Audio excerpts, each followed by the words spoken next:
of all of the family, on behalf of Betty, I'm sure I want to thank you for coming, honoring her and honoring her friends and her family during this very special time. My name is David Daniels.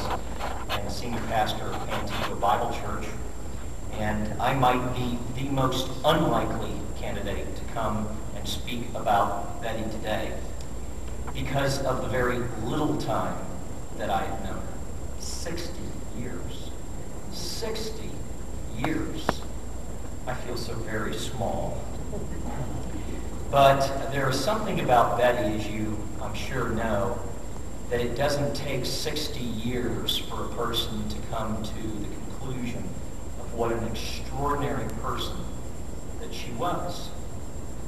There are two connections that I had with Betty that shaped my understanding of who she was, and even though it was just a couple of times, had a profound impact on me. The first was when I met Betty when she first came to Antigua Bible Church. She began attending with her niece Linda Vudian in the fall of 2007. And as most people tend to come to a church and connect and involve themselves in the life of the church within 10 to 15 years, Betty found her way to our guest reception, I think within minutes. She greeted our area pastor, Ira Ward, and very quickly there was a sense about her that this was a very special woman.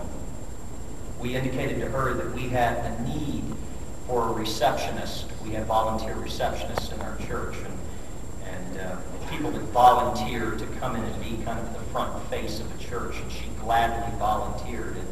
And it was really more than just answering phones.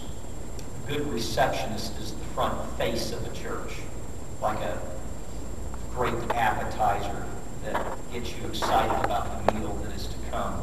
That first image, that first face that you see when you walk into a church, the first connection you have with a person on the telephone can often set the entire tenor of what a church is really like.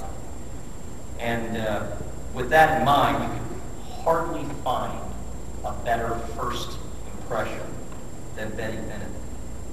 I was walking through the lobby one day. I had not really gotten to meet her, and I stopped and introduced myself. I leaned over the counter and we had a brief conversation with one another.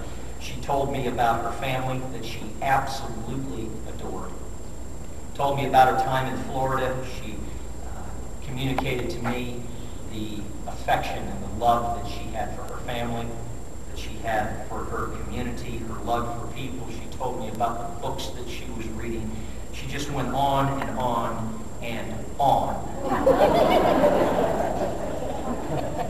And when I left, I remember thinking these words. When I left talking to Betty, I said to myself, there is a young man or a young woman somewhere that is very lucky to have such a marvelous grandmother or great-grandmother. What a remarkable woman. I remember hearing many years ago when I was a child the poem "'Twas the Night Before Christmas," and hearing about Santa's eyes, how they twinkled. I'd never met a person whose eyes that twinkled. Betty's did.